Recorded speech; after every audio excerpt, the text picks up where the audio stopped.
ऋषिवर, अगर आपको कुछ देना ही है तो आप अपने जैसा तेजस्वी और ज्ञानी पुत्र का वरदान दीजिए। एक दिन संपूर्ण संसार के धन का स्वामी बनूंगा मैं। जस नाम तस गुण, देखिएगा। आप धन की देवी तथा कुबेर देव, धन के देवता, तब भी धनलोक का स्वामी धनाक्ष कैसे हो गया?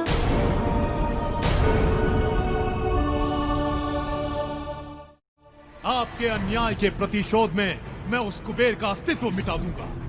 उसकी संपूर्ण व्यवस्था को मैं समाप्त कर दूंगा। देवताओं को मैं विवश कर दूंगा अपने सम्मुख झुकने पर।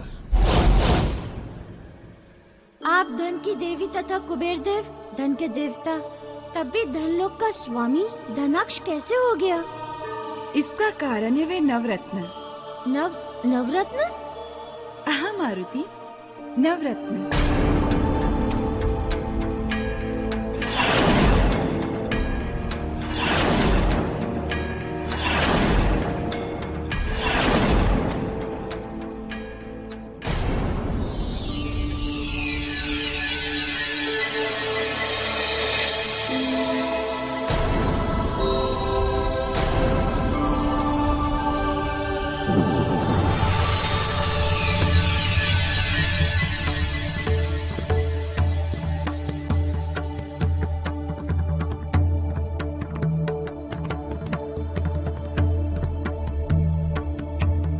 माता, ये क्या है? रत्ननिधि, जिसमें उन नवरत्नों का वास होता है। किंतु इसमें तो एक भी रत्न नहीं है माता।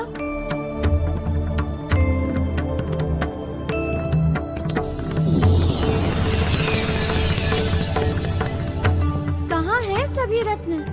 ये सभी रत्न इस समय धनाक्ष के अधिकार में हैं। और यही कारण है कि रत्ननिधि अभी रिक्त है।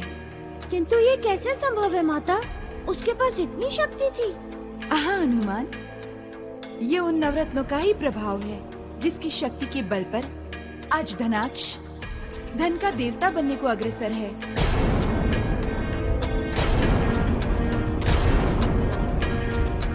माता, जहाँ तक मुझे ज्ञात है कि जब समुद्र मंथन से रत्न प्राप्त हुए थे, तब उन सभी रत्नों को भगवान विष्णु ने धारण किया था तथा पुनश्च संसार के कल्याण हेतु उन्हीं रत्नों से रत्ननिधि का निर्माण किया था, ताकि सभी रत्नों की शक्ति एक साथ एक ही निधि में समाहित रहे तथा इस निधि के द्वारा सृष्टि के कार्य सुचारू रूप से चले। फिर धनाक्ष का उन रत्नों पर कैसे अधिकार हो गया? सभी अमूल्य रत्न बिना रत्न निधि के उसके पास कैसे चले गए? आपने सत्य कहा मारुति। प्रभु ने केवल रत्नों को निधि में सुरक्षित किया था और अन्य किसी देवता को उसका स्वामित्व नहीं दिया था। परिणाम स्वरूप वे जिसके पास होते उन पर उसी का अधिकार हो जाता और धनाक्ष ने इस बात का लाभ उठाया। वो भगवान विष्णु की बनाई इस निधि को धारण नहीं कर सकता था, क्योंकि इसे धारण करने के लिए योग्यता चाहिए थी, जो धनाक्ष में नहीं थी। इसलिए उसने केवल रत्नों को धारण करने का प्रयास किया। वो जानता था कि एक बार रत्न उसके पास आ गए तो वो संपूर्ण संसार के धन का अधिकारी बन जाएगा, और इसीलिए उसने उन रत्नों को धारण करने के लिए भगवान विष्णु की शालिग्राम रूप की घोर तपस्या की।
ने कई वर्षों तक भगवान विष्णु की आराधना की और एक दिन उसके तप से प्रसन्न होकर भगवान विष्णु उसके सामने प्रकट हो गए।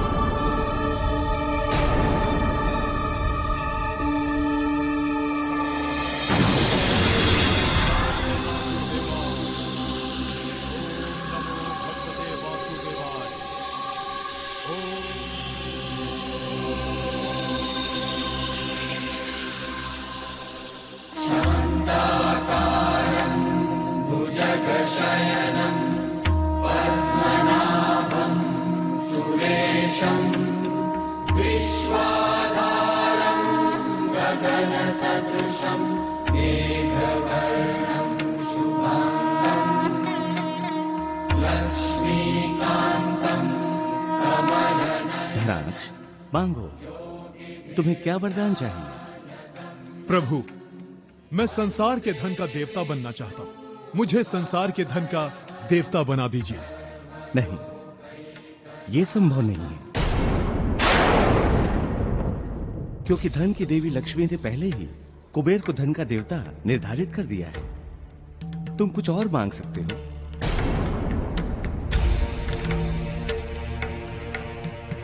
हाँ प्रभु, तब मुझे आप अपनी ऐसी कोई प्रिय वस्तु दीजिए जिससे मैं संसार में सबसे धनी हो जाऊं, वैभवशाली हो जाऊं। तुम्हारी मनोवांछित इच्छा की पूर्ति मेरे पास केवल 9 रत्नों द्वारा ही संभव है वत्स। तथैव मैं तुम्हें रत्न निधि में स्थापित 9 रत्न प्रदान करता हूं। लो, इन्हें ग्रहण करो।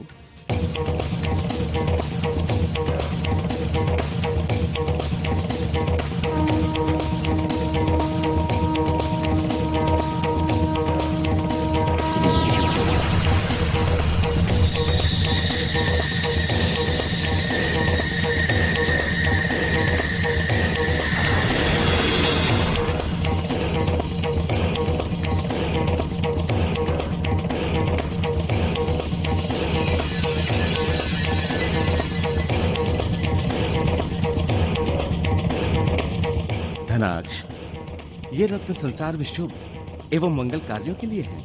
यदि तुमने इनका दुरुपयोग किया तो ये रत्न उस समय तुम्हारे अधिकार से बाहर चले जाएंगे, जब कोई भी जीव इन्हें तुम्हारे अधिकार से मुक्त करवाने के लिए तुम्हारे सम्मुख खड़ा हो जाएगा।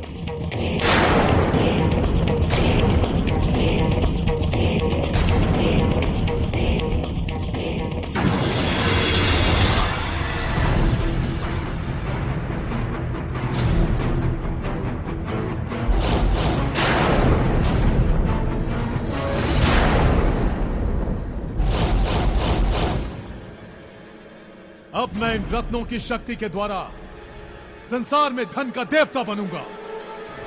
अब लोग मेरी पूजा करेंगे, याचना मुझसे करेंगे, मुझसे।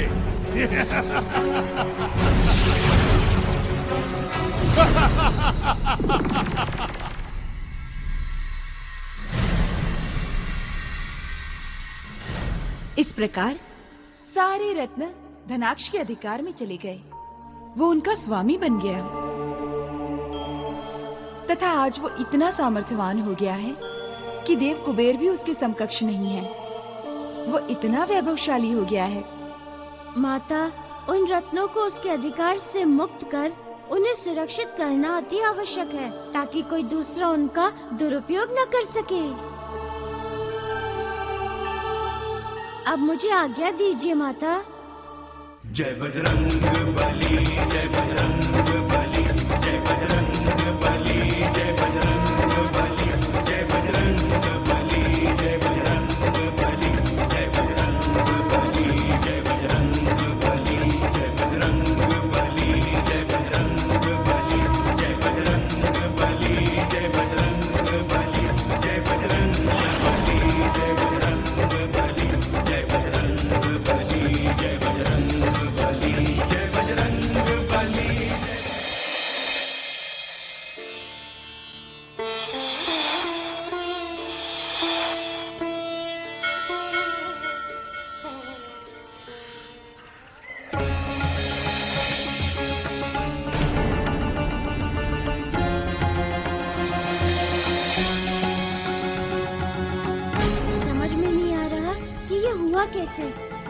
धनाक्ष ने स्वर्ण के आभूषणों को मिट्टी में परिवर्तित किया तो कैसे किया?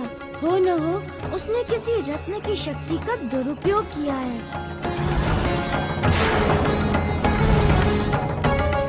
अन्यथा ये संभव हो ही नहीं सकता। मुझे पता करना होगा रहस्य। ब्रह्मदेव, मैंने आपको चुनौती दी थी कि एक दिन मैं धन का देवता अवश्य बनूंगा, किंतु अब वो समय आ गया है ब्रह्मदेव। धनपाल मुझे नियुक्त करें तथा मेरी गरिमा बढ़ाने के साथ साथ अपने सम्मान को भी बढ़ाएं। धनिक्ष, किस आधार पर मैं तुम्हें धनपाल नियुक्त करूं? कौन सा धन है तुम्हारे पास? नवरत्न है ब्रह्मदेव, नवरत्न है, जिनके द्वारा मैं बिना धनपाल बने ही संसार के किसी भी धन को प्राप्त कर सकता हूं तथा किसी को भी बहुमूल्य से बहुमूल्य धन प्रदान भी कर सकता हूं। धनाक्ष, जिस धन की तुम बात कर रहे हो उसके उत्पत्ति के मूल में तुम्हारे मन का लोभ है, और धन की नियति ये है कि उसे जिस अभिप्राय से एकत्रित किया जाता है उस धन से उसी प्रकार के फल की प्राप्ति होती है। लोभवश एकत्रित किया हुआ धन सुख का नहीं, दुख और नाश का कारण बनता है। अतएव यदि संसार ने तुम्हारा धन ले भी लिया तो इससे संसार में अराजकता का साम्राज्य हो जाएगा। इसलिए मेरे द्वारा रचित सृष्टि में तुम्हारे जैसे व्यक्ति के धन की कोई आवश्यकता नहीं है। इसका अर्थ यह हुआ ब्रह्मदेव कि आप मुझे और मेरे धन दोनों को अस्वीकार कर रहे हैं। कोई बात नहीं ब्रह्मदेव, अब वैसे भी मुझे ईश्वर बनने के लिए आपकी अनुमति और सहमति की कोई आवश्यकता नहीं है।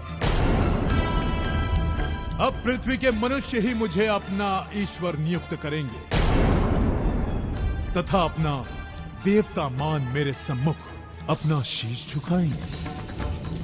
अब आप सबों के समक्ष नहीं ब्रह्मदेव, क्योंकि वैभवशाली मैं हूं।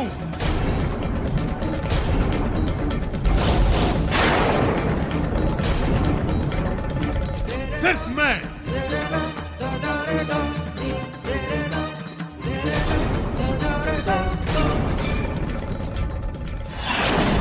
अब क्या होगा हमारा?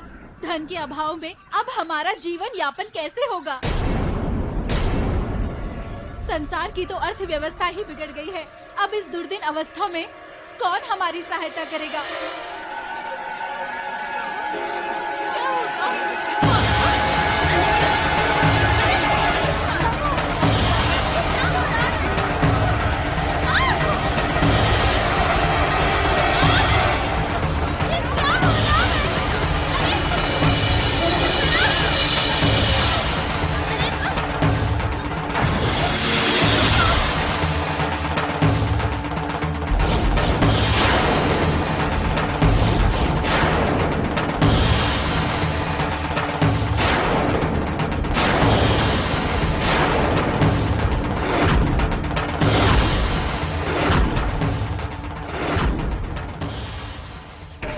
वासियों, तुम लोगों को मुझसे भयभीत होने की कोई आवश्यकता नहीं है। मैं तुम्हारा बैरी नहीं, तुम्हारा शुभचिंतक हूं। मैं जानता हूं तुम्हारा धन धूल बन गया है तथा यह भी जानता हूं कि तुम्हारे धन को धूल बनाने वाला कौन है।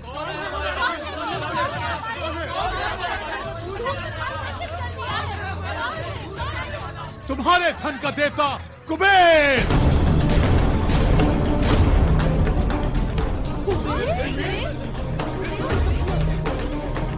हाँ, कुबेर ने ही तुम्हारे धन को धूल बना दिया है।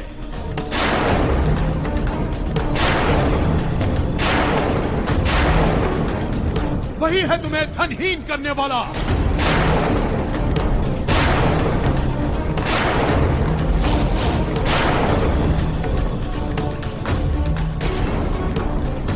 धरतीवासियों, यह सत्य है कि तुम लोग सब कुछ खो चुके हो, किंतु अगर चाहो तो तुम लोग सब कुछ वापस पा सकते हो। पर कैसे पा सकते हैं?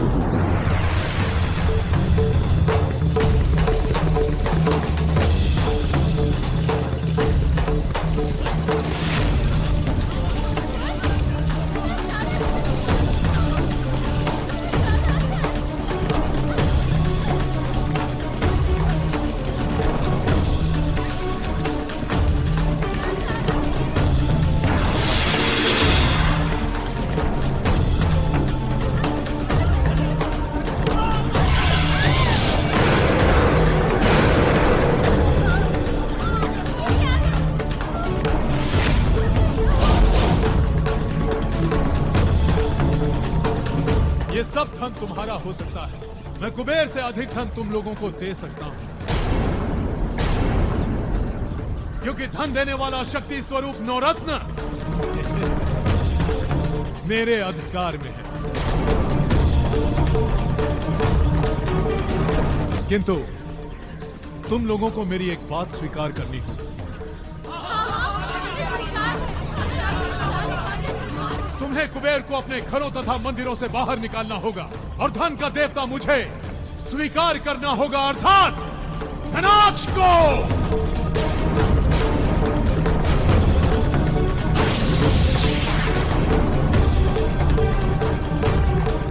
विचार कर लो, निर्णय तुम्हारे पक्ष में है कि तुम्हें क्या चाहिए। ये दुख, ये संताप, ये तनाव, धन, कुबेर या धनाक्ष।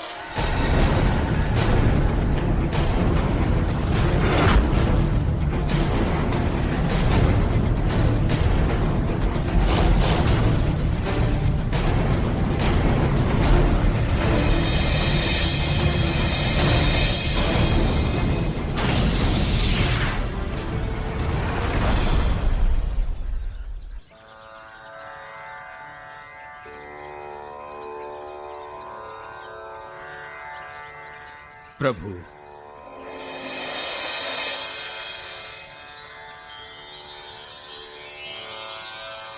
आपने मेरा स्मरण किया प्रभु। हाँ ऋषिवर।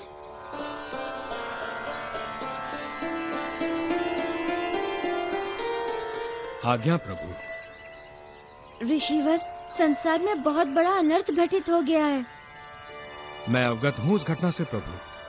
किंतु संभवतः आप इस बात से अवगत नहीं होंगे कि जो आभूषण मिट्टी हुए हैं उन सबके रंग लाल हैं, और रत्नों में मूंगा का भी रंग लाल ही होता है। हाँ प्रभु। मेरी बुद्धि ये कह रही है कि धनाक्ष ने मूंगा की शक्ति के द्वारा ही सारे धन को मिट्टी बनाया है, और मुझे लगता है कि यदि हम इन सारे आभूषणों से मूंगे को अथवा उसके दुष्प्रभाव को बाहर निकाल दें, तो मिट्टी हुए सारे धन अपने मूल रूप में आ जाएंगे।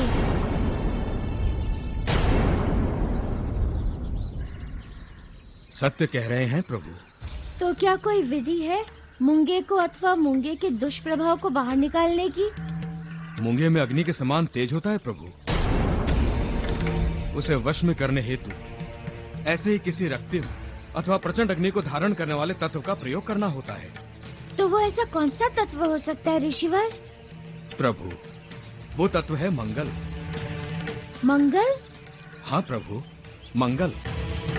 यदि मूंगे की मिट्टी से वेदी बनाकर मंगल देव के यज्ञ का अनुष्ठान किया जाए तो मूंगा उनके नियंत्रण में हो जाएगा और वही करेगा जैसा मंगल देव आदेश देंगे।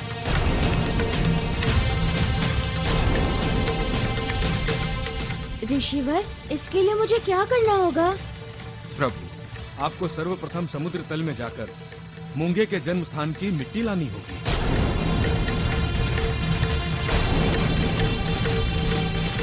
ठीक है, तो मैं लाऊंगा उसके जन्म स्थान की मिट्टी।